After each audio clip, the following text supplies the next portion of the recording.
ओम सिंहस्ता शशिशेखरामर्गत प्राख्यैश्चतुर्भिर्भुजैः शंखं चक्रधनुस्सरांश्च ददति नेत्रैस्त्रिभिर्शोभिता आमुक्ताङ्गहारकङ्कणरण काञ्चीरन्नूपुरा दुर्गा दुर्गतिहारिणी भवतु नो रत्नोलसत्कुण्डला मूकं करोति वाचालं पंगुं लंघयते गिरिं यद्कृपातमहं वन्दे परमानंद माधवम। नमस्कार, स्वागत है आपका आचार्य वाणी में। मैं आचार्य डॉक्टर विक्रमादित्य आपके साथ हूं और आज का विषय जो है वो है मेष राशि वालों के लिए दिसंबर के मध्यकाल में ग्रहों का योग किस प्रकार से बन रहा है। ग्रह तो परिवर्तन की तरफ जाते ही हैं और ये जो योग बन रहा है आपके लिए बहुत सुंदर है। दिसंबर का मध्यकाल परिवर्तनों से भरा हुआ ये मध्यकाल। सूर्य परिवर्तन की तरफ जा रहे हैं, बुध परिवर्तन की तरफ जा रहे हैं। बुध आदित्य योग जो बना हुआ है वो भी पूरी तरह से बन जाएगा। सूर्य का बुध के साथ योग बनता है, बुध आदित्य योग माना जाता है। लेकिन बुध जब अस्त हो जाते हैं तो वो योग का पूर्ण लाभ नहीं मिल पाता है। अब बुध उदय हो जाएंगे इस मध्यकाल में, परिवर्तन का योग बनेगा। सूर्य भाग में जाके बैठ जाएंगे और ये कहीं ना कहीं आपके लिए बहुत सारी अपॉर्चुनिटीज़ को लाने वाला रहेगा। देखिए, ये अब परिवर्तन का समय बिल्कुल आरंभ हुआ चाहता है। 2025 का योग भी बन रहा है और हमने अभी कुछ दिन पहले 2025 के संबंध में आपकी राशि के दृष्टिकोण से कहा था बहुत महत्वपूर्ण योग बन रहा है। उसके लिए एक अलग से वीडियो बनाया है। अपॉर्चुनिटी से भरा हुआ समय भागता हुआ आपके लिए आ रहा है और वैसा ही योग ये दिसंबर के मध्यकाल में आपके लिए बनकर तैयार है। सूर्य जब परिवर्तन करके आपके भाग्य में जाएंगे तो ये कहीं ना कहीं रास्ते उत्पन्न करने के योग बनाएंगे। तो आप समझ लें क्या नक्षत्र क्या है। लेकिन सूर्य जब धनु राशि में जाते हैं तो कमज़ोर हो जाते हैं। पौष का महीना भी आरंभ हो जाएगा साथ साथ। तो इस कार्यक्रम में हम बहुत सारी चीज़ें आपको बताने वाले हैं, कैसे कैसे उन चीज़ों को परिवर्तन करने का योग बना सकते हैं, आप कैसे लाभ ले सकते हैं इन परिवर्तनों से। समय का रुख कैसा है, हवाएं किस प्रकार जा रही हैं ग्रह नक्षत्रों के दृष्टिकोण से वो समझ लीजिए। 12 दिसंबर को जब विशेष तौर पर बुध उदय होने का योग बनाएंगे ना, तो विश्व में कहीं ना कहीं कुछ नया परिवर्तन का योग बन सकता है, कुछ नया विस्फोटक योग बन सकता है विशेष तौर पर। कहीं उत्पाद भी बढ़ सकते हैं, ध्यान रखिएगा विशेष तौर पर। लेकिन आपकी राशि के दृष्टिकोण से आपको अपने भाग्य से समझ लेना चाहिए कि क्या कुछ परिवर्तन का योग बन रहा है। जो आपकी राशि के दृष्टिकोण से बात करें तो लाख कष्ट में हों लोग, लेकिन आपके लिए समय बड़ा अनुकूल हमें परिवर्तन का दिखाई देता है, जो आपके लिए बहुत सारे नए भाग्य के रास्ते खोलते दिखाई दे रहा है। 11 तारीख की बात करें, 11 दिसंबर की, बुधवार का अवसर, एकादशी तिथि है और ये एकादशी बेहद खास है। गीता जयंती है इस दिन। भगवान कृष्ण ने गीता का उपदेश इसी शुभ योग में दिया था और साथ साथ रवि योग भी विद्यमान है नए कार्यों का आरंभ करने के लिए। इस दिन 11:47 पर जब रवि योग समाप्त होगा, लेकिन उसके बाद चंद्रमा परिवर्तन का योग बनाएगा, वो आपकी राशि में ही प्रवेश कर जाएगा। सुबह सूर्य उदय होते हुए थोड़ा मनोमस्तिष्क थोड़ा डामाडोल हो सकता है, लेकिन जैसे जैसे सूर्य आगे बढ़ेगा, चंद्रमा आपकी राशि में प्रवेश करेगा, आपके रास्ते बहुत सुंदर बनते दिखाई देंगे। नया उत्साह, नया विचार भगवान की कृपा से आपके लिए बनता दिखाई देगा। ओम नमो भगवते वासुदेवाय, इस मंत्र का स्तवन करें, गीता का पाठ करें, बहुत सुंदर योग बनेगा आपके लिए। भद्रा है, 11 बज के जो विशेष तौर पर 2:25 पर आरंभ होगी। तो नया कार्य आरंभ करना हो तो मन कैसा भी सुबह सुबह कमज़ोर हो, लेकिन कर लीजिए। वारे न्यारे करने के योग आने वाले 3-4 दिनों में आपके लिए बनते दिखाई दे रहे हैं। राजयोग बनता दिखाई दे रहा है द्वितीय भाव में बैठे हुए बृहस्पति के साथ। 1-2 दिन में चंद्रमा भी जाके योग बना लेगा। तो आप अब जो मेहनत, सही दिशा आपको प्राप्त होगी, नया विचार जो प्राप्त हो रहा है वो आने वाले समय में लाभ देने की स्थिति उत्पन्न कर सकता है। इस भाग्य मत तटस्थ होकर विचार को कार्य करते हुए करने का प्रयास करें। जो जो विचार अब मन में आए ना, 2-3 दिन मन में आए, उनको तवज्जो देने का प्रयास कीजिएगा। ऐसे वेगली मत लीजिएगा, क्योंकि आपकी राशि के दृष्टिकोण से देखें, धन भाव में बैठे हुए बृहस्पति महाराज जो युक्ति बनाते दिखाई दे रहे हैं, वक्री हैं, युक्ति बना रहे हैं। लाभ स्थान में बैठे हुए शनि हैं जो वक्री से मार्गी हो चुके हैं। तो फिर क्या कष्ट के योग हटा रहे हो, सब हटने के योग हैं। बिल्कुल सुंदर तरह से कार्य कर लीजिए, बहुत सुंदर रहेगा आपके लिए। 12 तारीख के दिन बात करें, बृहस्पतिवार का अवसर, आपके लिए शुभ ग्रहों का निर्माण हो चुका है। चंद्रमा आपके मनोमस्तिष्क में नए विचार उत्पन्न करते दिखाई दे रहे हैं और ऐसे में बुध भी इस दिन उदय होने जा रहे हैं। वृश्चिक में चलते हुए यानी अष्टम भाव में चलते हुए बुध जो हैं वो आपके लिए बहुत सुंदर योग बना रहे हैं। बृहस्पति के सम्मुख बैठे हुए सूर्य से दूर गति करते हुए, वक्र गति चलते हुए सूर्य आदित्य का, जो बुधादित्य का योग बन रहा है, ये कहीं ना कहीं आपके लिए सुंदर योग बनता दिखाई दे रहा है। विचार जो नहीं काम कर रहे थे, पहले आपको लग रहा था, उनकी गुंजन को सुलझाने का रास्ता आपको मिल सकता है। सर्वार्थ सिद्धि योग का निर्माण हो रहा है, उसका लाभ ले लीजिएगा। सुबह 9:52 तक ही है, कोई नया मुहूर्त करना हो तो उससे पहले कर लीजिए, आपके लिए अच्छा ही होगा। इस दिन अखंड द्वादशी है, भगवान विष्णु का स्तवन करने का सुंदर अवसर है। साथ साथ एक और त्यौहार है, शायद लोग भूल चुके हैं उसके बारे में, व्यंजन द्वादशी। अन्नकूट आपको पता होगा दिवाली के अगले दिन बनता है, उसी प्रकार से उसी कैटेगरी में ये भी व्यंजन द्वादशी का योग होता है। कहा जाता है 56 भोग लगाकर भगवान विष्णु का स्तवन करना चाहिए, प्रसाद रूप में उनको ग्रहण करना चाहिए, आरोग्यता प्राप्त करने का सुंदर अवसर मिलता है। आनंद की संस्कृति है हमारे यहाँ 56 भोग बनता है, कहीं भूख मरने की स्थिति नहीं होती है, बासा खाना खाने की स्थिति नहीं है। व्यंजन, नए नए व्यंजन बनाकर नए नए उत्सव में भगवान भी हमारे जो विशेष तौर पर भोग लगाते हैं उसको हम प्रसाद रूप में ग्रहण करते हैं, आनंद उदय करने का अवसर बनता है। तो इसलिए आनंद के साथ जीवन जीने का हमको प्रयास करना चाहिए। 13 तारीख को त्रयोदशी तिथि, सुंदर योग बना है, शुक्रवार का अवसर है, प्रदोष, शुक्र प्रदोष का योग बन रहा है। चंद्रमा इस दिन उच्च के हो जाएंगे, बृहस्पति के साथ विराजमान हो जाएंगे। फिर क्या कसर रह जाएगी? मेहनत जो करोगे उसका लाभ भी देगा, धन भी आने के योग बन सकते हैं। तो आपको सुंदर रास्ता बनाने का प्रयास करना चाहिए। ये आपके लिए ग्रह अच्छे हैं। रवि योग विद्यमान हो रहा है सुबह 7:49 से, तो आपके लिए ग्रह नक्षत्र पूरी तरह से अच्छे हैं। जैसा दिन बढ़ेगा मध्यकाल होगा, चंद्रमा उच्च के होकर आपके द्वितीय धन भाव में, परिवार वाले भाव में विराजमान हो जाएंगे, वाणी वाले भाव में विराजमान हो जाएंगे, बुद्धि वाले को नए रास्ते देने के सुंदर रास्ते आपके बनते दिखाई देंगे। लेकिन ध्यान रखिएगा, इन दिनों थोड़ा थोड़ा आपको क्या है विचार ऐसा हो रहा है अकेले ही आप काम कर लेंगे, सहयोग लीजिए लोगों का। कई बार क्या होता है, अकेला चना भाड़ नहीं भूजता, सबके साथ लेके चलने की ज़रूरत है। इस बात को ध्यान रखते हुए कार्य कर लोगे तो ये सब कुछ लाभ लेने की स्थिति उत्पन्न कर सकते हो। प्रदोष है इस दिन, शुक्र प्रदोष, ऐसा वैसा प्रदोष भी नहीं है, शुक्र प्रदोष है। गजकेसरी योग के साथ साथ शुक्र प्रदोष का योग भी बन गया है। उसका पूर्ण लाभ लेने के लिए भगवान का आशीर्वाद भी मांग लो थोड़ा सा। इच्छू रस से, गन्ने के रस से, दूध से भगवान का शाम के समय अभिषेक करें। प्रदोष जब सूर्यास्त हो जाए, श्रद्धा के साथ जाकर भगवान के मंदिर में जाकर भगवान शिव का बड़ा शिवलिंग, काला शिवलिंग जहाँ बना हो, विराजमान हो, शिवलिंग काला ही श्रेष्ठ माना जाता है, तो इसलिए भगवान शंकर का शिवलिंग, नर्मदेश्वर शिवलिंग पर सुंदर अभिषेक करने का प्रयास कीजिए। इच्छु रस से ओम, विशेष तौर पर कहा जाता है नमस्ते रुद्रमन्ये वो ताई खवे नमः बाहुभ्याम उतते नमः जाति रुद्र शिवा तनूर घोरा मानस्तो के तने मान आयुख मानो गौख मानो। इस प्रकार से रुद्र सूक्त का पाठ करते हुए या ओम नमः शिवाय का पाठ करते हुए भगवान का अभिषेक करें। समस्त मनोरथ सिद्ध होने के योग बने हुए आपकी राशि के दृष्टिकोण से, इसलिए कमज़ोर मत लीजिएगा इस दिनों को। 14 तारीख का अवसर, शनिवार का अवसर, चतुर्दशी तिथि विद्यमान है और इस दिन ग्रह नक्षत्र जैसे हमने कहा कमज़ोर मत मानिएगा, बिल्कुल शुद्ध है। शनि से लोग भयावह रहते हैं, शनि आपके बहुत सुंदर देने वाले हैं लाभ। ऐसे में सत्यव्रत भी पड़ गया है तो भगवान का स्तवन करने तो और वारे न्यारे होने के योग बन सकते हैं। ओम नमो नारायणाय का स्तवन करें, सत्यनारायण का पाठ करें, चूरमे का भोग लगाएं और भगवान का सुंदर पूजन पाठ करें। जैसे सत्यनारायण कथा में लिखा है कि इस दिन जो सत्यनारायण का व्रत करते हैं संसार के अंदर समस्त मनोरथ सिद्ध होने के योग बन जाते हैं। सूत्र तो लिखे हैं लेकिन लोग विश्वास नहीं करते हैं और इसी कारण से विडंबनाओं में इधर उधर भटकते रहते हैं। ग्रह तो योग बनते हैं फिर चले भी जाते हैं और फिर लोग तरसते रहते हैं कि हमने ये नहीं किया, हमने वो नहीं किया। ज्योतिष बताती है आपको कि कौन से समय में कौन सा कार्य कर लेना चाहिए। सर्वार्थ सिद्ध योग का निर्माण है, सुंदर योग बना हुआ है, लाभ लेने का आपको प्रयास तो करना ही चाहिए। कर लेंगे तो सब अच्छा रहेगा। 15 तारीख रविवार का अवसर, पूर्णिमा तिथि इस दिन विद्यमान है और ये साधारण पूर्णिमा नहीं है, मार्गशीर्ष मास की पूर्णिमा कहा जाता है इसको।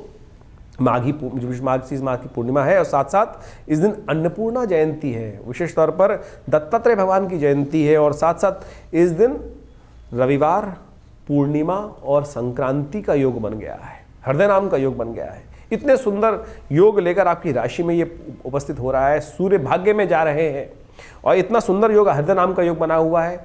सूर्य भाग्य में जा रहे हैं, भाग्य जगाने के योग बनाने वाले हैं। तो इस दिन विशेष तौर पर आपको लाभ लेना चाहिए। देखिए ये विशेष तौर पर मेष राशि वालों समझ लो, सूर्य का ये परिवर्तन का योग जो है आपके लिए बहुत महत्वपूर्ण है। भाग्य में जाकर सूर्य विराजमान हो जाएंगे। लेकिन कहा जाता है कि सूर्य धनु में जाकर खरमास भी आरंभ हो जाता है तो थोड़े कमज़ोर हो जाते हैं, आत्मीय संबंध थोड़े कमजोर। सबसे शॉर्टेस्ट ऑर्बिट होती है सूर्य की। सूर्य को ताकत देने का आपको प्रयास करना चाहिए। सूर्य को ताकत देने के लिए आपके लिए सबसे श्रेष्ठ है कि एक चांदी के लोटे में या स्टील के बर्तन में नित्यपति थोड़ा सा दूध में या घी में, थोड़ा सा पानी में घी डालकर उससे भगवान को अर्घ देने का प्रयास कीजिए और उस अर्घ को देकर आप सूर्य को शक्ति देने का प्रयास करेंगे, भाग्य जगाने के रास्ते बन सकते हैं। नित्यपति अपनी इम्यूनिटी को बूस्ट करने के लिए 1 छन्ना के आसपास घी का सेवन भी करने का प्रयास करना चाहिए। मेष राशि वालों, ये बहुत अद्भुत उपाय है सूर्य को शक्ति देने के लिए। इस दिन से आरंभ होकर ये मंत्र का जप करोगे ना तो आपके लिए अच्छा रहेगा। ओम गणेश सूर्य आदित्याय नमः, गायत्री का स्तवन करिए, ये आपके लिए बहुत योग बन रहा है। सुंदर मेष राशि वालों, आपके लिए सुंदर परिवर्तन का योग है, भाग्य जगाने के रास्ते बनते दिखाई दे रहे हैं। बात कर लेते हैं 16 तारीख की। 16 तारीख सोमवार का अवसर। उससे पहले एक बात और जान लीजिए, क्योंकि इस रविवार के दिन आश्रम पे बड़ा यज्ञ रहता है। अन्नपूर्णा जयंती है, साथ साथ दत्तात्रेय की जयंती है, हृदय नाम का योग है, संक्रांति है, तो हमने विशेष नवग्रह शांति महायज्ञ गायत्री यज्ञ रखा हुआ है रविवार के दिन। आप सब लोग स्वयं भी इस यज्ञ में भाग लेने के लिए आश्रम पर पधार सकते हैं। इस दिन बड़ा भंडारा रहेगा। आप अपने पुण्यों को जगाने के लिए अवश्य आश्रम में होने वाले इस यज्ञ में सम्मिलित हों। अपने नाम से भी यज्ञ करा सकते हैं। 16 तारीख का दिन विशेष तौर पर सोमवार का अवसर है, प्रतिपदा तिथि है और इस दिन पौष का महीना आरंभ हो रहा है। संक्रांति का जो योग पिछले दिन बना था उसका पुण्य अब रहेगा, क्योंकि रात्रि में सूर्यास्त के बाद संक्रांति का योग बना करीब 22:11 पर। तो अगले दिन ये परिवर्तन जो संक्रांति का पुण्य रहेगा। इस दिन घी का दान करना चाहिए। ग्रह नक्षत्र आपकी राशि के दृष्टिकोण से जो योग बना रहे हैं वो विशेष तौर पर आपके लिए अच्छा है, पुरुषार्थ को जगाने वाला योग रहेगा। लेकिन ध्यान रखिएगा, समय का सदुपयोग करने का आपको प्रयास करना चाहिए। बहुत सारे शैतान लोग रह सकते हैं जो आपके समय को बर्बाद करने के लिए आपके मन को भटकाने का रास्ता दे सकते हैं। इस बात का ध्यान रखना है आपको। आने वाले 2 दिन तक मन थोड़ा भटक सकता है, गलत कार्यों में फंस सकता है, तो इसलिए अपने थोड़ा स्वार्थी रहेंगे तो कार्य को पूर्ण करने का रास्ता बना सकते हैं। देखिए, पौष का महीना इस दिन से आरंभ होकर पूरे 30 दिन तक रहेगा, तो ऐसे में ध्यान रखना चाहिए। पौष के महीने में खासतौर पर कुछ खास बातें शास्त्र में वर्णित हैं। हम कार्यक्रम के अंत में पूरा वर्णन वहाँ उपस्थित करने वाले हैं। खरमास और साथ साथ पौष का महीना दोनों एक ही दिन शुरू हो रहे हैं, तो ऐसे में विशेष तौर पर ध्यान रखने की ज़रूरत है। ये महीना उठा पटक वाला हो सकता है। भाग्य में बैठे हुए सूर्य कमज़ोर हैं, यदि उनको ताकत नहीं दी आपने ना, तो फिर भाग्य जागने के रास्ते नहीं। तो इतने सारे ग्रह योग बने हुए हैं, वो कहीं ना कहीं कमज़ोर पड़ सकते हैं। उपाय बताए गए हैं, वो अवश्य करने का आपको प्रयास करना चाहिए। एक ग्रह का परिवर्तन और हो रहा है इस दिन। मार्गी होने जा रहे हैं बुद्ध महाराज। ये मार्गी होते हुए बुद्ध विशेष तौर पर आपके लिए सही दिशा में चलते दिखाई देंगे और बहुत सारे कार्यों को पूर्ण करने का योग बन सकता है। सही समय बुद्धि का उपयोग आपको करने का प्रयास रास्ता बनेगा। 17 तारीख का अवसर, मंगलवार का अवसर, द्वितीया तिथि है और इस दिन एक और परिवर्तन का योग बन रहा है। चंद्रमा जो है वो अपने घर वापस आ रहे हैं। 27 दिन बाद चंद्रमा का ये परिवर्तन अपने घर होगा शाम के समय, और ये शाम के समय मंगल जो चल रहे थे उनको भी ताकत देने का रास्ता बनाएंगे। मंगल जो आपके लिए थोड़ा सा उत्पात उत्पन्न कर रहे थे, कहीं ना कहीं थोड़ा सा आपकी शक्ति को कमज़ोर कर रहे थे, अकेले पड़ रहे थे आप, उसमें एक नई शक्ति दे सकते हैं। तो दिन थोड़ा सा हल्का दिखाई देता है, लेकिन शाम आते आते जो आपके जो मित्रगण थे वो आपको जो गलत यूज़ करने का प्रयास कर रहे थे उनका रास्ता आप बना सकते हो। आने वाले 2-3 दिनों में हनुमान जी का स्तवन करें, मंगल को थोड़ी ताकत मिलेगी। शाम को चंद्रमा भी मंगल को ताकत देने का रास्ता बना लेगा। 18 तारीख बुधवार का अवसर, तृतीया तिथि है और उस दिन आपके मंगल और चंद्रमा की युति जो बन गई है वो आपके लिए बहुत सारे रास्तों में नए संपर्क को साधने का रास्ता आपको बनता दिखाई देगा। चतुर्थी का व्रत रहेगा इस दिन, बुधवार का अवसर है, तो गणेश जी का सुंदर स्तवन करके पीले पुष्प भगवान को अर्पित करें। ओम गंगणाधिपते इस मंत्र का जप करें, आपके लिए शुभ होगा।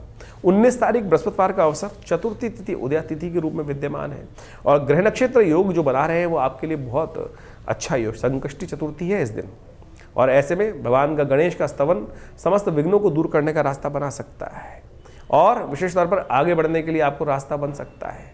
थोड़ा सा एकाकी भाव से बचना चाहिए आपको। थोड़े से जो नैरो माइंडेड व्यक्ति है वो आपको नुकसान दे सकते हैं। छोटी सोच वाला व्यक्ति, वो उससे बचने का आपको प्रयास करना चाहिए। छोटी सोच और कहीं ना कहीं छोटी मार मारने वाला व्यक्ति जो छोटे लाभ के लिए वो कहीं धोखा दे सकते हैं, उनसे लोगों से बचते हुए कार्य करने की ज़रूरत है। सही समय में सही बुद्धि आपको साथ दे दे, उसके लिए कोशिश करें। ओम ग्रांग ग्रीं ग्रोंग से गुरुवे नमः इस मंत्र का जप करें, पीली चीज़ों का दान करें और हो सके तो हल्दी का टीका लगाएं, आपके लिए अच्छा रहेगा। 20 तारीख शुक्रवार का अवसर, पंचमी तिथि है, परिवर्तन का योग है और ये आपके लिए विजय देने का योग सूचना लेकर आ रही है। ये दिन विशेष तौर पर मेष राशि वालों को ध्यान रखना चाहिए। आप कई बार सोचते हैं हम विशेष तौर पर हमारे लिए ये विघ्न उपस्थित कर रहा है, जिन जिन में विघ्न उपस्थित करेंगे ना उन सब की खाट खड़ी करने का रास्ता ये ग्रह परिवर्तन का आपके लिए लेकर आ रहे हैं। चिंता ना करें, आप अपनी चाल में मस्त होकर चलिए। हाथी चलत बाजार में, जो इनको भौंकना है भौंकते रहने दीजिए, आप अपनी चाल में मस्त रहें, दिन आपके नाम रह सकता है। दिसंबर का मध्यकाल जो है विशेष तौर पर आपने भी समझा कि ग्रहों का योगा योग किस प्रकार का बन रहा है, कई ग्रहों का परिवर्तन का योग बन रहा है और इस बार संक्रांति और पूर्णिमा दोनों के दोनों विशेष तौर पर योग बना रहे हैं एक विशेष प्रकार का। देखिए, विश्व के दृष्टिकोण से योग अच्छा नहीं माना जाता। पूर्णिमा और संक्रांति यदि एक दिन पड़े तो कोलाहल का योग बनता है, शास्त्र के दृष्टिकोण से कहा गया है इस प्रकार से, और विश्व में आप देख ही रहे हैं किस प्रकार का योग बना हुआ है। साथ साथ इस बार जो वक्र गति से चलते हुए बुध मार्गी हो रहे हैं वो विशेष तौर का योग एक और बनाने का स्थिति उत्पन्न कर रहे हैं कि जो मार्केट, जो शेयर मार्केट इत्यादि में जो कार्य करते हैं वो ध्यान रखने का कार्य करना चाहिए उनको कि मार्केट का रुख एकदम पलट सकता है, यानी एकदम कुछ ऊपर नीचे होने का योग बन सकता है। खासतौर पर आपको उसका ध्यान रखना चाहिए। इसके साथ साथ तेजी का रुख लगातार जो बनता दिखाई दे रहा है, शनि और शुक्र पर मंगल की दृष्टि जो पड़ रही है वो विशेष तौर पर कहीं ना कहीं परिवर्तन का योग बहुत बना रही है। तेजी बाजार में रह सकती है और इस तेजी में रहते हुए जब ये परिवर्तन का योग बनेगा विशेष तौर पर जो बुध हैं वो मार्गी, जो वक्री मार्गी होने का योग बनाएंगे, वक्र गति से मार्गी की तरफ जाएंगे तो ये खास तौर पर रुख पलट सकता है। तो ऐसे में ध्यान रखते हुए कार्य करने की जरूरत है। देखिए, समय को पहचानने की आवश्यकता है और ऐसे में पौष का महीना जो है वो विशेष तौर पर आरंभ हो ही रहा है दिसंबर के मध्यकाल के अंदर। तो पौष का महीना अपने आप में बहुत विशेष माना जाता है। कहा जाता है कि पौष का महीना जो है वो एक तरह से विशेष तौर पर छोटा पितृपक्ष माना जाता है। इस मास में विशेष तौर पर इस बार जो योग बन रहा है, खरमास भी साथ साथ आरंभ हो गया है। तो ऐसे में विशेष तौर पर ध्यान रखने का प्रयास करना चाहिए। हमारे शास्त्र के दृष्टिकोण से कहा जाता है कि इस पौष के महीने में कोई भी शुभ कार्य नहीं करना चाहिए। जो विशेष तौर पर शुभ कार्य किए जाते हैं, विवाह इत्यादि, मुहूर्त इत्यादि, मकान का मुहूर्त, देव प्रतिष्ठा इत्यादि, ये सब पौष मास के अंदर निषेध हो जाती हैं। केवल यज्ञ इत्यादि करने के लिए, भगवान का स्मरण करने के लिए सबसे श्रेष्ठ महीना माना जाता है पौष का महीना। प्राचीन काल में कहा जाता था कि पौष के अंदर सबसे ज़्यादा यज्ञ जो होते हैं, बड़े बड़ी कथाएं जो होती हैं वो इसी पक्ष में विशेष तौर पर इसी पौष के महीने में हो जाती है। और इस बार तो पौष और खर जो मास है वो संयुक्त रूप में है। देखिए, खर का महीना मतलब आमतौर पे कथाएं तो बड़ी विचित्र चलती हैं। खर मास जो है विशेष तौर पर जब सूर्य जो है वो बृहस्पति की राशि में आ जाते हैं, दो बार इस प्रकार का योग बनता है। एक तो 15 दिसंबर के आसपास से लेकर 13-14 जनवरी तक के बीच में जो मुहूर्त बनता है जब मकर राशि में सूर्य प्रवेश कर जाते हैं। जो कथा चलती है तो बड़ी विचित्र है कि सूर्य के जो घोड़ों की जगह कुछ और, उनकी जगह जो पौराणिक कथाएं हैं, लेकिन उस पौराणिक कथा का अर्थ कुछ और निकलता है। वो विशेष तौर पर समझने का प्रयास करना चाहिए। खर का मतलब वहाँ पर केवल उस शाब्दिक रूप में ना ले कि उन्होंने अश्व की जगह कुछ और खर को वहाँ पे उसके साथ जोत दिया और अश्व थक गए थे। मूल कारण क्या है? हमारे यहाँ ग्रहों की बल देखा जाता है कि कौन से ग्रह का, बृहस्पति का, शुक्र का, इन तमाम सूर्य इत्यादि का बल कब है। यदि आप ऑर्बिट की तरफ से ध्यान दें तो क्या होता क्या है, सूर्य जो है उस ऑर्बिट में चलते चलते सबसे शॉर्टेस्ट ऑर्बिट में चले जाते हैं और ये राशि जो धनु राशि में जब सूर्य प्रवेश करते हैं तो सबसे छोटा ऑर्बिट हो जाता है और इन दिनों क्या होती है, रातें बड़ी हो जाती हैं, दिन छोटे हो जाते हैं, यानी सूर्य का बल विशेष तौर पे कमजोर की कम स्थिति में आ जाता है। तो इसलिए कहा जाता है कि पुण्य बढ़ाने के लिए सूर्य किसके मालिक हैं? आत्मा के मालिक हैं। सूर्य कीर्ति के मालिक है, यश के मालिक है और विशेष तौर पर कई प्रकार के संबंध को बढ़ाते हैं और इस संसार का जो औचित्य है वो सूर्य के कारण ही है। और सूर्य जब सबसे छोटे पेरिफेरल के अंदर आ जाते हैं तो बहुत कम देर के लिए दिखते हैं। तो इसीलिए कहा जाता है कि सूर्य का बल कमजोर है, इसीलिए शुभ कार्यों को करते वक्त आत्मा का जो उत्थान की तरफ योग बनता है वो कहीं ना कहीं थोड़ा कमजोर रहता है। तो इसलिए इन सब कार्यों के लिए इसमें रोक लगाने का प्रयास किया था। पौष महीने के अंदर बहुत सारे शुभ कार्य शास्त्र में वर्णित है। सूर्य की उपासना करने का हमें यथाउचित भाव से प्रयास करना चाहिए। नित्य प्रति सूर्य को जल देना चाहिए। सूर्य की रोशनी में थोड़ी देर बैठने का प्रयास करना चाहिए। उससे जीवन में सुख, समृद्धि, कीर्ति तो प्राप्त होती ही है, लेकिन साथ साथ व्यक्ति दीर्घायु भी बनता है और आज मॉडर्न साइंस उसको बहुत अच्छे से प्रतिपादित करती दिखाई दे रही। जो भारतीय सिद्धांत आदि प्राचीन काल से विकसित हैं वो कहीं भी विज्ञान से परे नहीं है। विशेष तौर पर भगवान सूर्य की उपासना, रविवार का व्रत।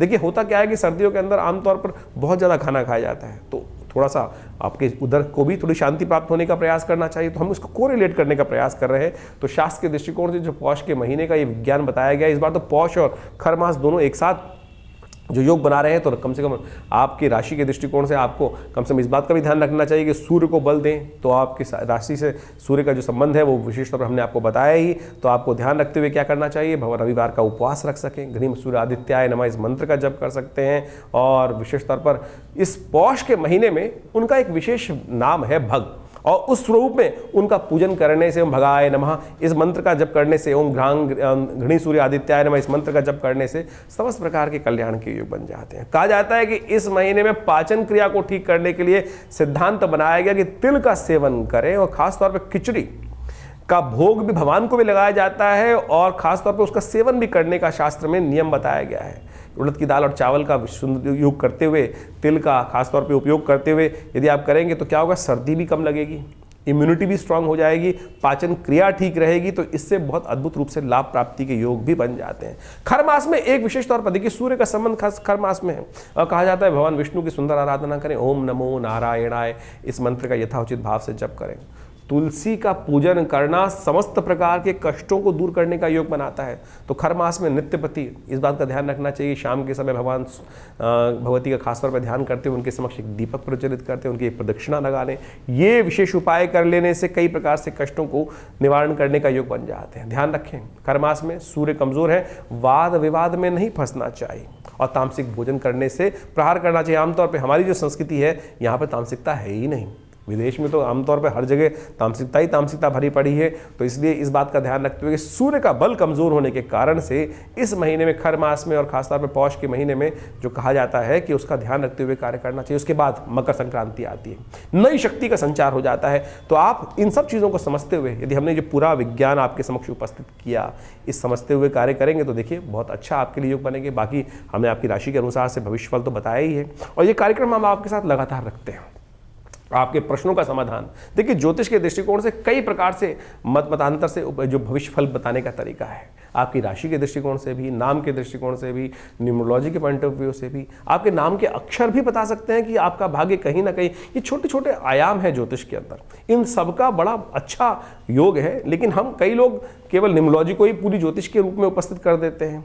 तो ज्योतिष की जो गणनाएं हैं, जो हमारे विशेष तौर पर गणनाशास्त्र के अनुसार से जो बताया गया है, ग्रहों की योग इत्यादि के संबंध में बताया जाता है, उसका तो वर्णन किया ही नहीं जा सकता। लेकिन बाकी छोटी छोटी चीज़ें बहुत अच्छी हैं, महत्वपूर्ण हैं, उनका भी सहयोग लेते हुए हम आपके साथ लगातार बने रहते हैं, और बहुत सारी लगातार वीडियोज़ आपके समक्ष उपस्थित करते रहते हैं। हमारा आश्रम दिल्ली में इस सब चीज़ों में बहुत अच्छा शोध कार्य पिछले करीब 50-60 सालों से कर ही रहा है। आचार्य श्री केशव देव जी महाराज के सानिध्य में हमने भी समस्त शिक्षा दीक्षा ग्रहण करने का प्रयास किया, और बाल्यकाल से पिताजी के सानिध्य में रहते हुए बहुत सारे शोध करने का अवसर मिला, चाहे वो मुद्रा विज्ञान हो, चाहे वो भारतीय संस्कृति के संबंध में और भी बहुत सारे मंत्र विज्ञान, यज्ञ विज्ञान, और उन्हीं सब में हमने पूरे विश्वास के साथ सीखा, समझा।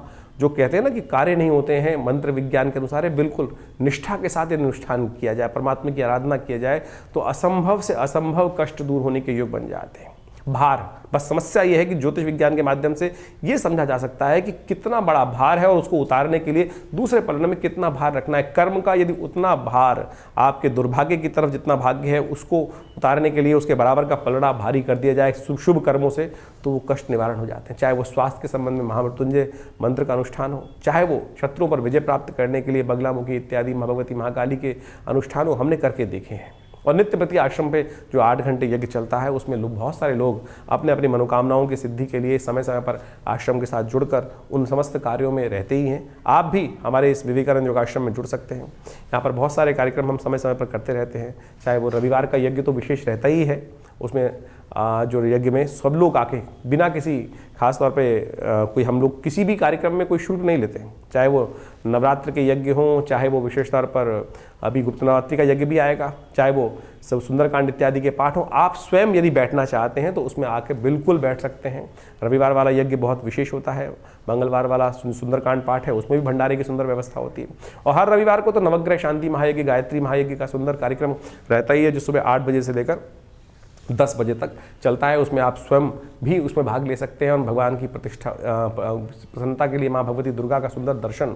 जी हाँ, हमने कई बार आपको बताया है कि माँ भगवती दुर्गा का शिव विग्रह जो आश्रम पर विराजमान है, वो 1947 में मुल्तान से हमारा सौभाग्य था कि वो भगवती हमारे घर पर पधारी, हमारे आश्रम पर पधारी और आज उनका बड़ा दिव्य मंदिर आश्रम पर विराजमान है। उनका दर्शन कर कर आप अपने भाग्य को जगा सकते हैं, चमका सकते हैं और आगे बढ़ने के सुंदर योग बना सकते हैं और लगातार इन सब कार्यक्रमों में जुड़ सकते हैं। हाँ, बहुत सारे लोग प्रश्न करते हैं, हमारे पास लगातार लोगों के फ़ोन आते रहते हैं और बहुत सारे लोग जानना चाहते हैं अपने भविष्य के बारे में। तो उसके लिए आप हमारे नंबर्स पर व्हाट्सअप करिए, हम प्रयास करेंगे उन सब प्रश्नों का। देखिए टाइम लग सकता है, बहुत सारे लोगों को बहुत जल्दी लेना होता है, बात करनी होती है, तो उसके लिए अपॉइंटमेंट्स भी ले सकते हैं, चिंता ना करें। लेकिन यदि आप कुछ भी जानना चाहते हैं तो व्हाट्सएप के माध्यम से आप अपने प्रश्नों को हमें भेजने का प्रयास करें। व्हाट्सएप के माध्यम से अवश्य हम उन प्रश्नों का निदान समय पर देने का प्रयास करेंगे। और साथ साथ यदि आपके पास जन्मपत्री नहीं है, बहुत सारे लोगों का प्रश्न ये आ रहा है आजकल कि हमारे पास जन्मपत्री नहीं है, तो कोई बात नहीं, आपके हाथ का रेखा चित्र जो है आप व्हाट्सएप पे भेज सकते हैं, दोनों हाथ का रेखा चित्र, उस पर अपने नाम, अपनी आयु, अपने प्रश्न हमें भेजेंगे तो हम अवश्य जल्दी से जल्दी आपके प्रश्नों का निदान देने का प्रयास कर सकते हैं। हाँ, इसमें टाइम लग सकता है, थोड़ा टाइम लग सकता है, क्योंकि बहुत सारे लोगों के प्रश्न हमारे इस चैनल के माध्यम से हमारे साथ जो जुड़ते हैं वो आ रहे हैं और इस चैनल का विस्तार बहुत अच्छी गति से हो रहा है। जो आप सबका हमको साथ मिल रहा है, सहयोग मिल रहा है, उसके लिए हम बहुत विशेष तौर पर हृदय से आप सबका धन्यवाद देते हैं और प्रयास कर रहे हैं कि इन सब भारतीय संस्कृति के संबंध में, अभी हमने मुद्राओं के संबंध में कुछ वीडियोस निकाले थे, तो आप जो विशेष तौर पर इस समय चल रहा है सूर्य को शक्ति देने के लिए इस मुद्रा का नित्य प्रति प्रयोग करें। ये जो रिंग फिंगर जिसे कहा जाता है, सूर्य की उंगली है, सूर्य जैसे हमने कहा अभी आपको निस्तेज हो जाते हैं, कमज़ोर हो जाते हैं, क्षीणस्थ अपने जो चक्र में सबसे शॉर्टेस्ट ऑर्बिट में रहते हैं इस समय में, तो उसको ठीक करने के लिए ये मुद्रा बहुत ज़बरदस्त ताकत देगी। आपकी आत्मा का साक्षात स्वरूप सूर्य माने जाते हैं, तो उसको ठीक करने के लिए ये सूर्य मुद्रा सबसे, रिंग फिंगर को अंगुष्ठ के अग्रभाग से लगा देने से ये सूर्य मुद्रा बनती है।